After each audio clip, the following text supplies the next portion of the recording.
वीरता, इतिहास और विकास की धरती, जहां कभी सम्राट पृथ्वीराज चौहान ने शौर्य की नई गाथाएं लिखी और आज वही अजमेर अब एक नए दौर का इंतजार कर रहा है। नमस्कार, मैं हूं आपके साथ आयुषी महर्षि और मैं हूं आपके साथ हिमाद्री शर्मा। आप सभी का स्वागत करते हमारे खास कार्यक्रम बजट आपके आपके द्वार में। और ऐसे में आज हम पहुंचे हैं वीर शिरोमणि पृथ्वीराज चौहान की नगरी यानी कि अजमेर में, जैसा कि आप हमारे पीछे देखकर समझ ही गए होंगे। और उसके पीछे अजमेर के इतिहास को बताता तारागढ़ दुर्ग भी आपको नजर आ रहा होगा। और आज हम यहाँ आयुषी पहुंचे और जानेंगे कि अजमेर के लोगों की क्या उम्मीदें हैं मुख्यमंत्री भजनलाल शर्मा से और राजस्थान के इस आम बजट से। और जिस नए दौर का मैं जिक्र कर रही थी, ऐसे में देखना होगा कि क्या वो नया दौर आता है इस बजट से, और उम्मीदें जैसे कि हिमाद्री आप लगातार जिक्र कर रही हैं, वो जानना बहुत ज़रूरी है कि जब ये शौर्य की धरती जब विकास के पथ पर लगातार आगे बढ़ रही है तो क्या कुछ गाथाएं इसके इतिहास में जुड़ेगी जब ये बजट पेश होगा। और आगे जब हम इस पर चर्चा करेंगे तो चलें। बिल्कुल आयुषी, चल।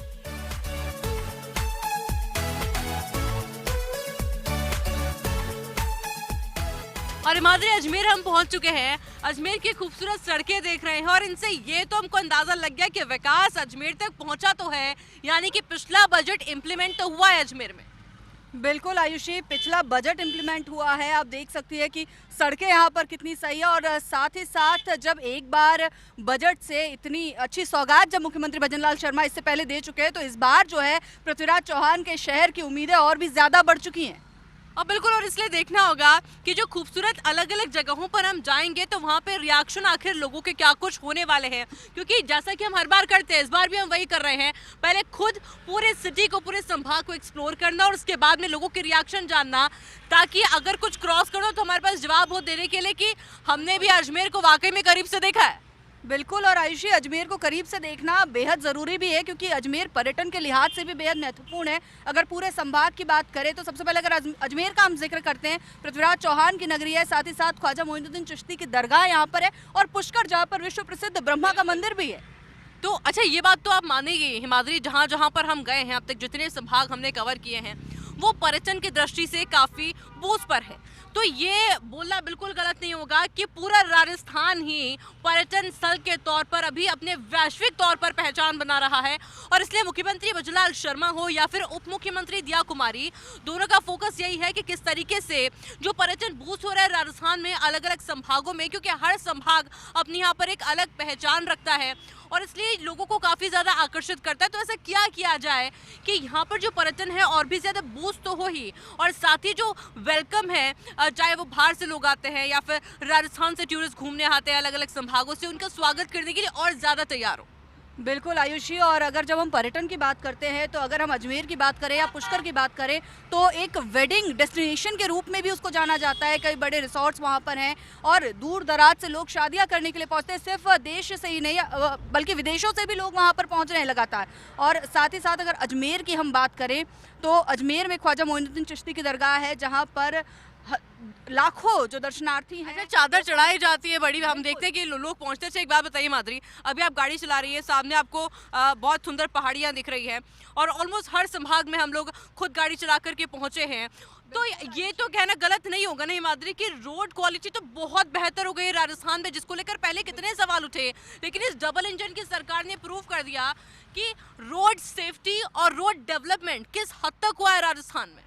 बिल्कुल, रोड सेफ्टी और रोड डेवलपमेंट की जब हम बात करते हैं आयुषी, तो राजस्थान ने जो है बहुत ही ज़्यादा जो है विकास भी यहाँ पर किया है। और साथ ही साथ बात अगर आप इन पहाड़ियों की करें तो आपको बता दूं कि तारागढ़ जो है वो इन्हीं पहाड़ियों पर है, जो कि एक ऐतिहासिक धरोहर है।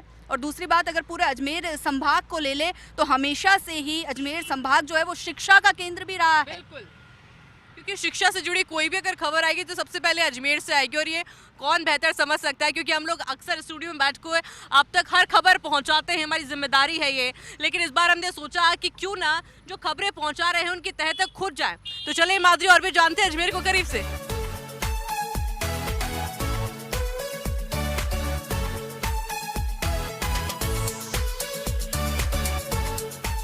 और और देखिए पूरा अजमेर हमने खुद ने पहले घूमा और अब बारी आ चुकी है लोगों के बीच मौजूद इन लोगों से जानने की कि मुख्यमंत्री भजनलाल शर्मा से अजमेर वासी आखिर क्या कुछ उम्मीद करते हैं इस राजस्थान बजट को लेकर। और इसलिए अजमेर का जो सबसे ज्यादा आकर्षण का केंद्र है वो है आना सागर झील, और इसलिए हमने ये कोशिश की है कि जो बजट पर बातचीत हो वो भी यहीं पर हो। हिमाद्री, बिल्कुल आयुषी, अजमेर की बात आए और आना सागर की बात ना आए, ऐसा कैसे हो सकता है। और शायद इसीलिए हमने भी इसी जगह को चुना है जहां पर अजमेर की आम जनता सबसे ज्यादा पहुंचती है, और यहीं पर हम जानेंगे कि राजस्थान की आम जनता के इस आम बजट को लेकर क्या उम्मीदें हैं, क्या राय है। तो शुरू करते हैं। सर, आपका नाम? मेरा नाम देवीलाल सोनी है, अजमेर से हूँ और समाज सेवा से जुड़ा हुआ हूँ। क्या चाहते हैं राजस्थान के बजट से?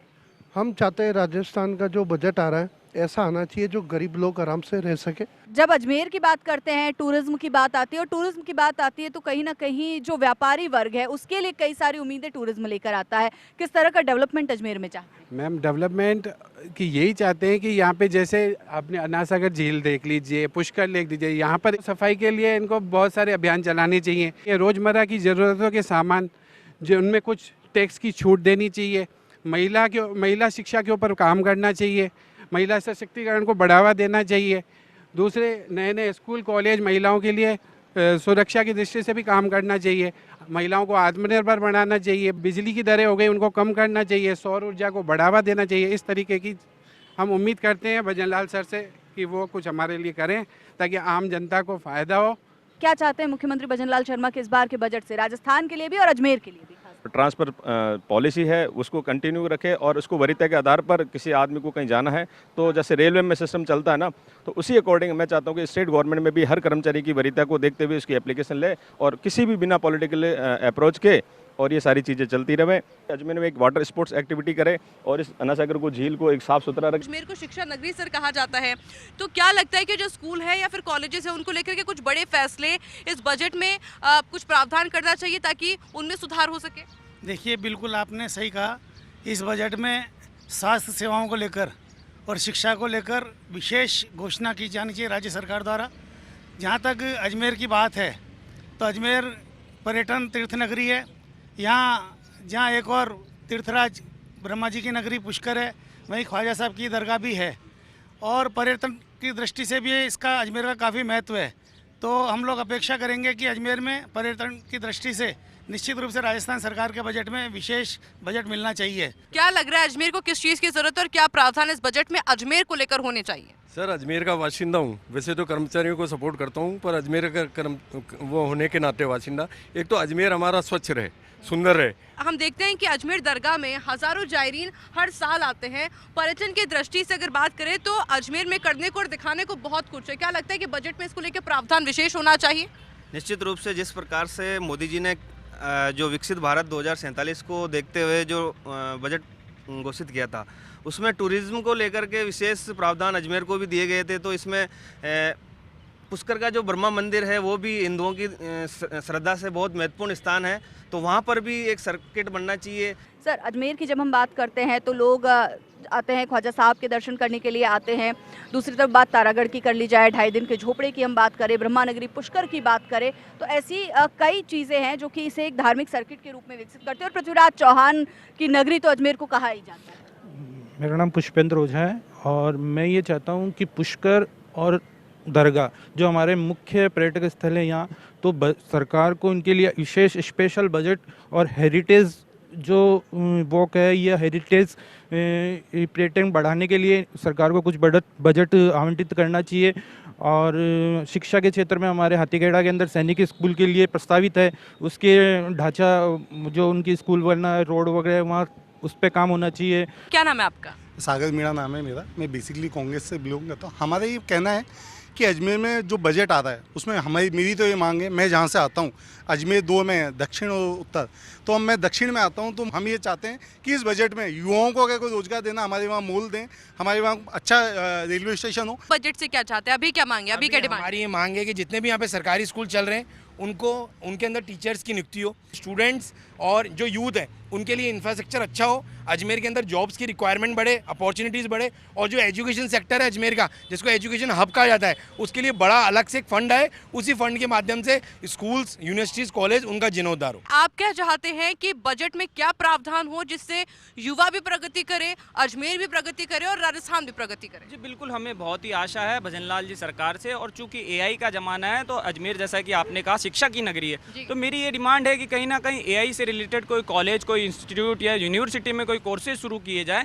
ताकि जो एक नया ज़माना है, दुनिया एआई का ज़माना आ रहा है, तो उससे जो है हमारा अजमेर जुड़ सके, और चूंकि शिक्षा नगरी है तो सबसे बेहतरीन रहेगा। इसके अलावा मेडिकल कॉलेज की सीटें बढ़ानी चाहिए, और मैं कहता हूँ कि जेएलएन हॉस्पिटल जो है, जेएलएन मेडिकल कॉलेज जो है बहुत ही अच्छा पूरे राजस्थान में नाम रखता है, तो कहीं ना कहीं उसकी जो सीटें बढ़ानी है वो एक प्रावधान हो सकता है। इसके अलावा जो आईटी पार्क हमारे यहाँ देवनानी जी ने लाए हैं, उसके लिए एक बजट लाएं, ताकि क्या है कि यहीं पर जो आईटी कंपनियां हैं वो आ सके और यहाँ के युवाओं को रोज़गार मिल सके। हालांकि पहल बहुत अच्छी करी है और उसमें काम भी शुरू हो रखा है, वहाँ पे काम चल रहा है, तो हमारी ये युवाओं के लिए तो यही डिमांड है, ताकि रोज़गार भी मिले और एजुकेशन में जो नए सेक्टर हैं उनको कहीं ना कहीं भजनलाल सरकार ज़रूर ध्यान रखे। आपका क्या नाम है? जी मैम, मेरा नाम मोहित सिंघल है, मैं एक एडवोकेट हूँ, और मैं ये कहना चाहता हूँ, जैसे अब यूथ डिमांड करता है, वो डिमांड करता है हमारे पास में अच्छे शिक्षा संस्थान हो, जैसे कि आईआईटी, एनआईटी और एनएलयूज जैसे संस्थान हो, जिससे जो अजमेर का यूथ है उसे बाहर ना जाना पड़े। कोशिश रहे कि बाहर का यूथ अजमेर आके पढ़ना चालू करे, इतने अवसर हो और उनको उससे रोजगार भी बढ़ेगा। इस बार उम्मीद ये है कि एक आपका शिक्षा के क्षेत्र में और व्यापार के क्षेत्र के अंदर है उसको बढ़ावा मिले, सबको देखते हुए, सभी वर्ग को देखते हुए, और सबको कुछ न कुछ दिया जाए, ये हमारा मानना है। अजमेर में पेयजल की व्यवस्था सुधारने के लिए बड़ा बजट देना चाहिए। सर क्या सुझाव है इस बजट को लेकर? इस बजट में राजस्थान में जैसे अजमेर की बात करें डेवलपमेंट की या इंडस्ट्री क्यों नहीं है कि एक तो पहाड़ी एरिया था, दूसरे पानी की समस्या थी, तो बिशलपुर का पानी जो जयपुर चला जाता है और भी सिंचाई में काम आता है। तो मेरा ये कहना है सरकार से कि ईआरसीपी की जो योजना है उसको जल्द से जल्द लागू करके, और यहाँ पानी की जब समस्या खत्म हो जाएगी तो उसके बाद में आप इंडस्ट्री स्थापित कर पाएंगे, और सरकार चाहे तो बाहर की कंपनियों को लाके अजमेर में स्थापित करें ताकि यहाँ के लोगों को रोजगार मिले। ऐसी उम्मीद इस बजट में हम करना चाहते हैं। बिल्कुल, रोजगार को बात की। सर चिकित्सा को लेकर कोई सुझाव? अजमेर के अंदर जनाना अस्पताल को लेकर एक बड़ा फंड आना चाहिए, जिसके लिए अजमेर के अंदर महिलाओं को लेकर और जब उनको परेशानी आती है उसके लिए एक बड़ा डेवलपमेंट और बड़ा इंफ्रास्ट्रक्चर जनाना अस्पताल के लिए हो सके। बिल्कुल आयुषी, तो यहाँ पर हमने बात की चिकित्सा को लेकर, शिक्षा को लेकर, रोजगार को लेकर, और साथ ही साथ अजमेर को एक स्मार्ट सिटी के रूप में कैसे विकसित किया जाए इस बात को लेकर। और अब देखना होगा कि भजनलाल सरकार अपने इस बजट में अजमेर को क्या सौगात देती है, किस तरह का पिटारा जो है वो अजमेर के लिए खुलता है। और देखिए, इसको जानने के लिए, क्योंकि जितनी मांगे यहाँ पर रह गई है, मांगे कितनी जायज़ हैं और कितनी ज़रूरत है, इसको लेकर बहुत ज़रूरी है। क्योंकि एक बार तो हम राउंड लगा चुके हैं अजमेर का, लेकिन एक बार फिर से हिमाद्री चलते हैं और जानते हैं अजमेर को और करीब से, और देखते हैं कि और क्या कुछ यहाँ पर डिमांड्स हैं और ज़रूरतें हैं इस अजमेर के लिए, जो कि इस राजस्थान बजट में होना बहुत ज़रूरी है।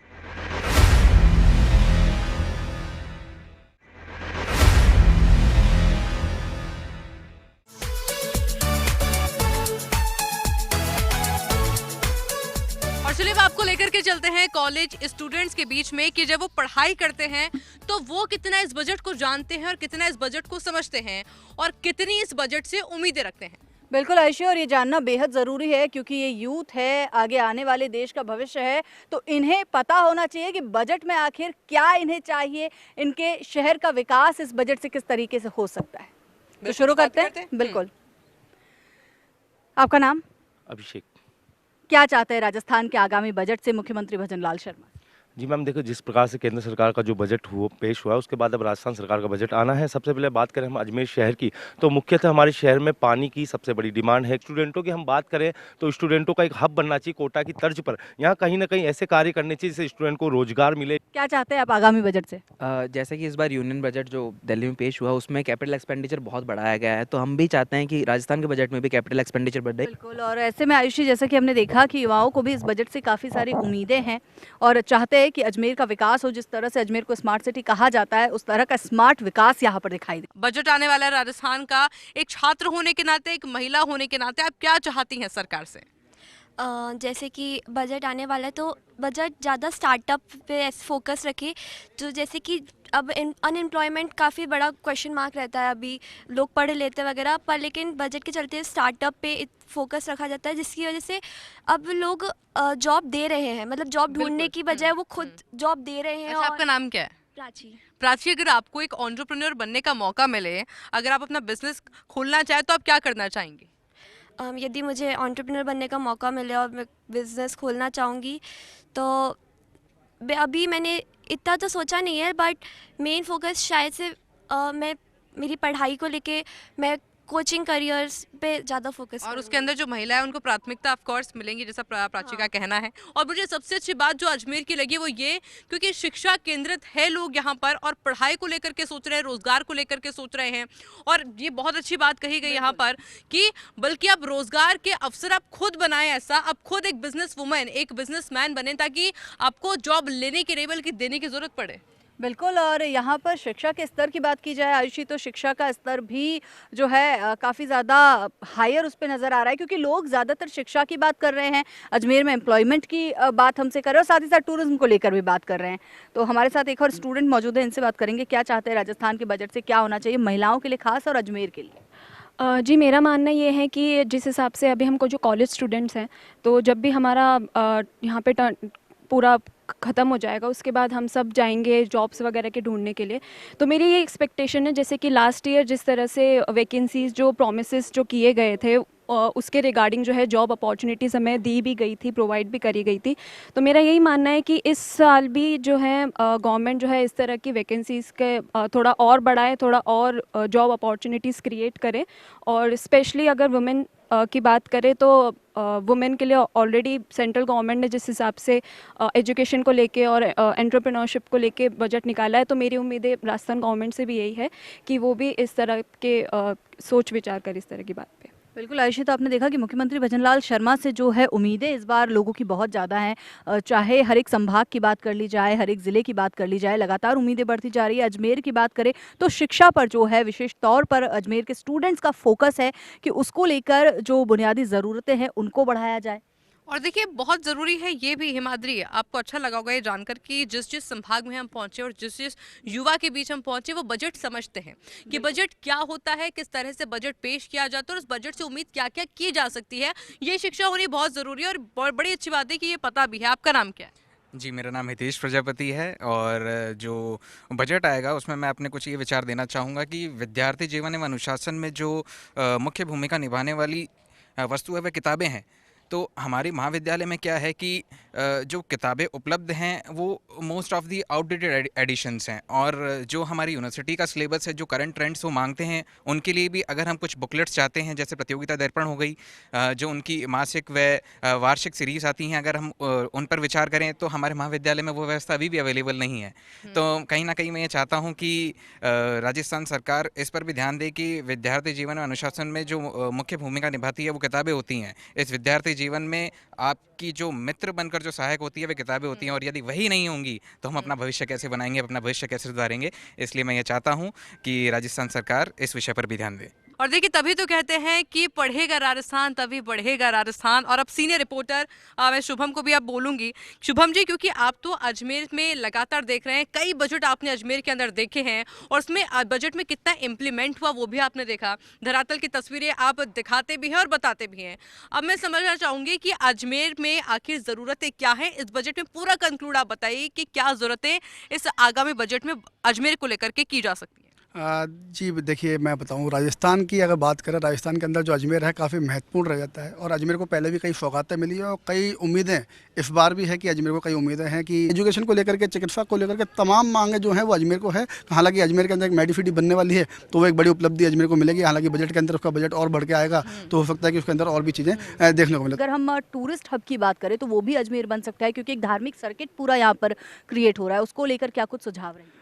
जी बिल्कुल, देखिए धार्मिक नगरी के नाम से ही अजमेर को जाना जाता है, क्योंकि एक तरफ तो विश्वविख्यात ख्वाजा निवास की दरगाह भी है, तो दूसरी तरफ हिंदुओं का सबसे बड़े तीर्थ पुष्कर राज है, और वहाँ पे विश्व का एकमात्र ब्रह्मा का मंदिर है। लगातार अजमेर की मांग यही रही है कि जो ब्रह्मा का मंदिर जहाँ पे पुष्कर बना है वहाँ पे एक कॉरिडोर ऐसा बना जाए, और इसको जो धार्मिक हब, एजुकेशन हब तो होना चाहिए लेकिन धार्मिक हब भी कहा जाता है, क्योंकि 1000 से अधिक प्रचलित प्राचीन मंदिर यहाँ पे अजमेर के अंदर हैं।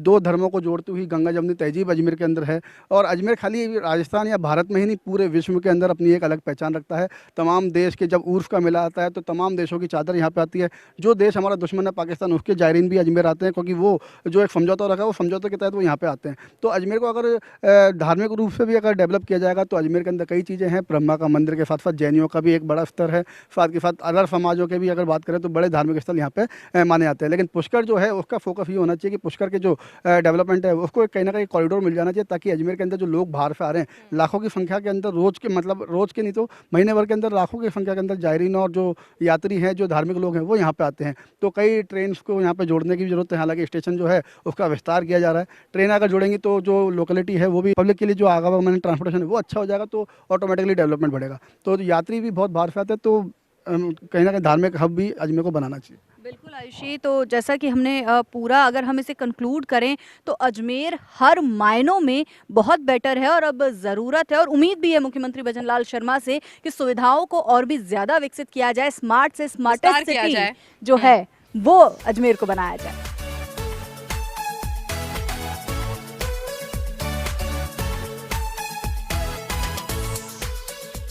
4 बास 24 गज अंगुल अष्ट प्रमाण ता ऊपर सुल्तान है मत चूके चौहान। तो पृथ्वीराज चौहान के लिए आयुषी लाइनें चंद्रबरदाई ने कही थी, लेकिन यहाँ की जनता का भी मामला कुछ ऐसा ही है, क्योंकि यहाँ की जनता भी बजट में कुछ भी मांगने से चूकना नहीं चाहती है।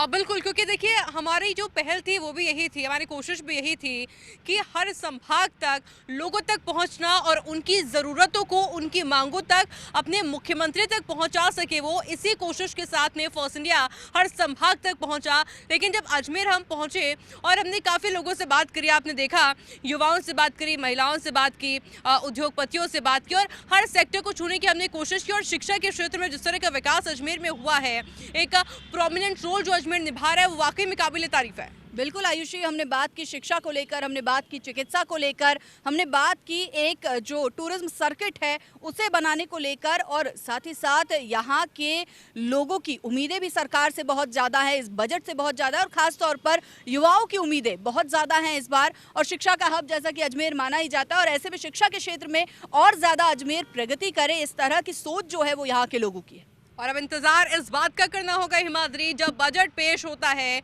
तो अजमेर को क्या कुछ इसके अंदर मिलता है और लोगों की डिमांड और मांग और उम्मीद अपने मुख्यमंत्री से कितनी खरी उतर पाती है इस बजट के अंदर, ये अब देखने वाली बात होगी। लेकिन फिलहाल इस कार्यक्रम में हमें दीजिए इजाजत, नमस्कार।